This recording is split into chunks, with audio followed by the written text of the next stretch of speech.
Welcome to session 12, Follow Up to Build Relationships. Last week in the session 11, we talked about how to engage with your audience. This program is to enable you create effective and efficient sales systems and teams that win. This is being brought to you by METL Global Perspectives, www.metl.in.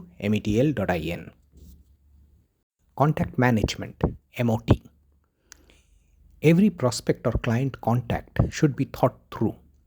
None of it should be a zero value added or a status update interaction. Contact must be managed through the concept of moments of truth, MOT. Moments of truth represent the points in the journey where an interaction occurs and the customer can form an opinion about the organization, the seller organization here. In simple words, these are the various touch points where your clients either endorse your offering or form a negative opinion or maybe a neutral opinion. A neutral opinion is also not acceptable. This is applicable as much to the sales process as in the delivery process. So understand in your particular way of interacting, what are the various moments of truth for the customer? Are those moments of truth positive? Where are the gaps? And when you understand these, you try to plug them in a step-by-step way. 4 aspects of follow-up. Every prospect pursuit or even a new order from an existing client requires follow-up. This follow-up is an activity that a salesperson engages in to get some understanding of the status of the proposal, or just to try to build some deeper understanding of the competitive activity going on there, or some other purpose. This only happens after a proposal has been submitted and put in place, whether it be with a prospect or with an existing client. Many salespeople find this to be very painful, but it is an activity that has to be done. Every follow-up has hope underlying it for the salesperson and often pain for the client or the prospect. Follow-up is done regarding 4 aspects.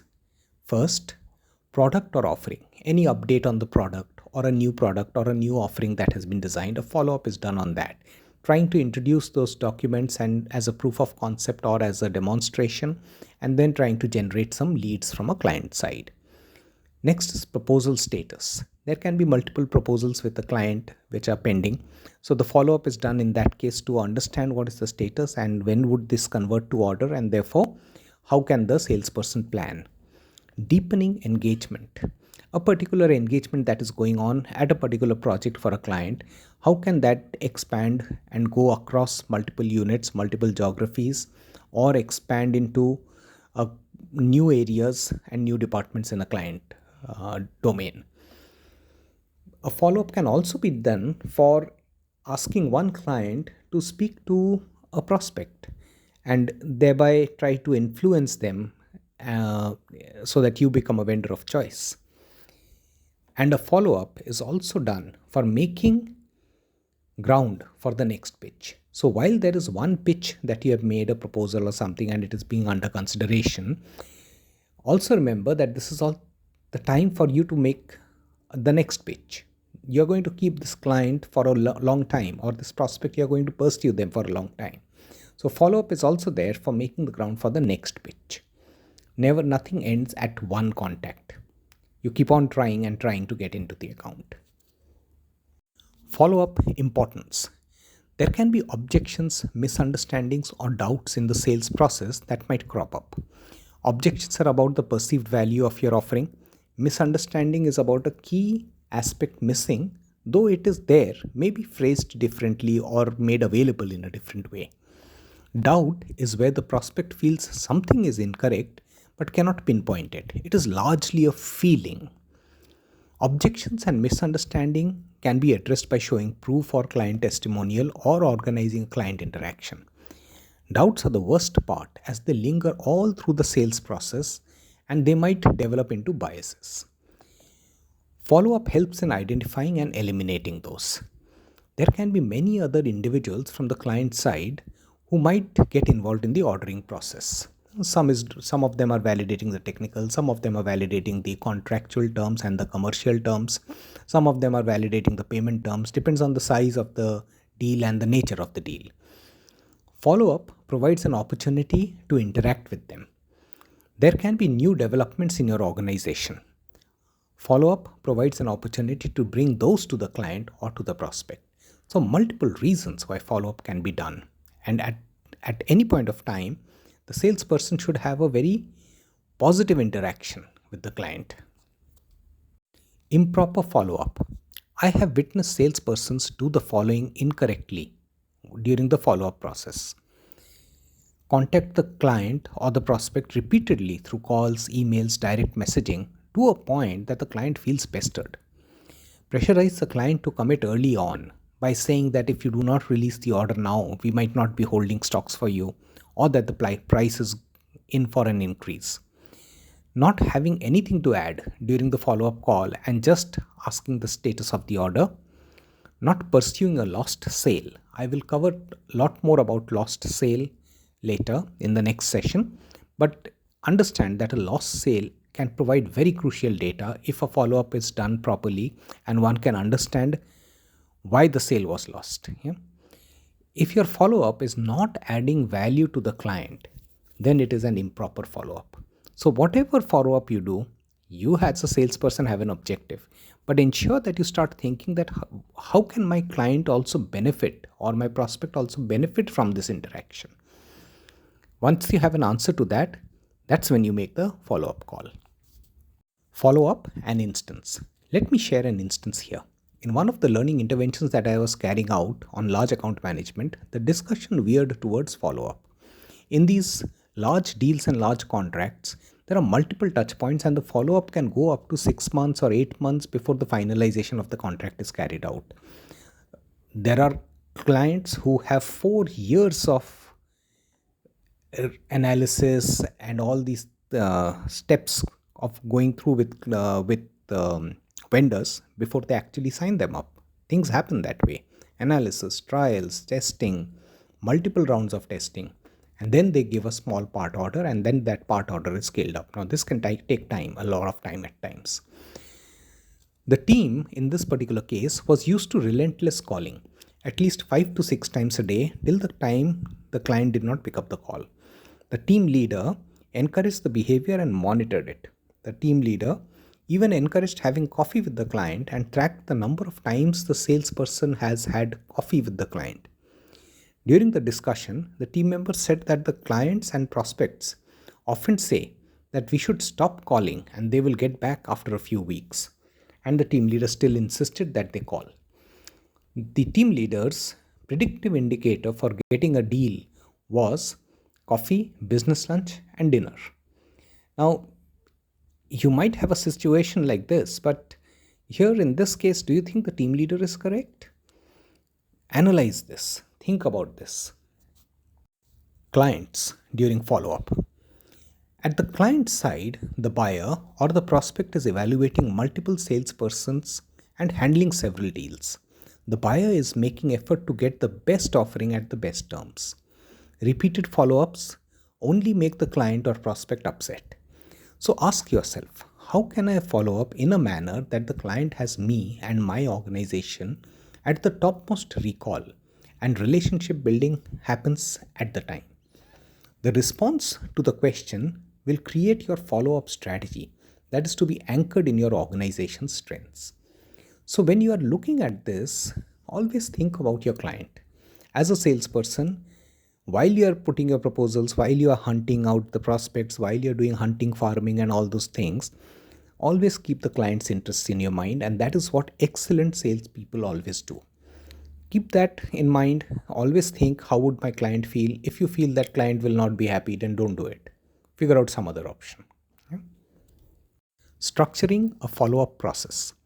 Whenever a salesperson follows up, the prospect or the client knows that the purpose is to push towards a close. So there is no point talking on that. It is understood. When will you release the order? Whom should I contact to know more are avoidable questions and should have been dealt with early enough in the sales call. Instead, focus on a structured follow-up process which constantly helps navigate going up the client's organization's hierarchy while building the relationship. This way, you can influence the decision making. Even if you lose this particular deal, when the next opportunity comes, you would have known enough number of people in the organization of the client, and therefore you will be in a much better position to make the pitch and close the deal in the next one. 5-step structured follow-up process. Here is a 5-step follow-up process that one can pursue depending on the competitive strengths. Step 1. Propose for a meeting to provide any clarifications if required. Once this has happened, or say if the client doesn't want this or the prospect doesn't want this, go to the step 2. Provide relevant case studies on how your client, how you or organization works with other clients to make them successful, and ask if the prospect or the client would like to speak to them. Normally, if the prospect is going for a new vendor, they will ask for some client contact to talk to. So you just offer that. You are basically making their life easier for evaluating. It's a good step to do. Step 3. Invite the prospect or the client organization members to a roundtable conference on a relevant theme. Say data security is a very big theme nowadays in IT. If you're a technology player and you're pitching on that, you can always invite them. Even if you're not pitching on the same thing, you're pitching on something else, you can still invite your clients on some other theme because that's of relevance to the client. Ensure that the client prospect gets a chance to speak or address the audience. Step 4. Invite the prospect or the client organization members to contribute to an article that would be published on the topic. And step 5. Fix up meeting of the prospect client CEO with your organization CEO over dinner. When the CEOs talk, they talk of various other things and the synergies, and it's never about that one particular small deal. So they try to build and forge synergies. The effort is to bring the two organizations closer to each other and discuss across levels so that the synergies can be explored and much bigger deals can be crafted. So when you are structuring your follow-up process, figure out what do you want to do. In every step, your client should have a positive rub-off. Your client should feel more and more valued. Your client should feel very comfortable dealing with your organization, and your client should know, or your prospect should know, many people in your organization even before the deal has been signed, though you might be the person front-ending the deal dynamics and the follow-up. So look at it in a much larger picture. Make the steps like that. And that is when you go for the follow-up steps. Building relationship through follow-up. A proposal for a project or a program is just a beginning. The way the relationship is nurtured, expertise showcased, and the inter-organizational synergy explored are the key reasons why follow-up is to be done in a structured manner. Good follow-up gives the impression that during the implementation phase, the response will be equally well structured. And when the clients know that, or the prospects know across organizational level, various people, they also know that they can get the implementation done in a far smoother way. So think about it. Building relationship has got multiple blocks to it. Work around that and get the follow-up in a very structured manner going. Competitive analysis and follow-up. Often during the bidding stage, various competitors are not known. Once the bids are opened by the prospect or the client, the competitors are known to all. If you are present in the client account and you see a familiar competitor face there, you know which other companies are bidding for it. Everyone knows that. These are the ways in which salespeople get to know what's happening.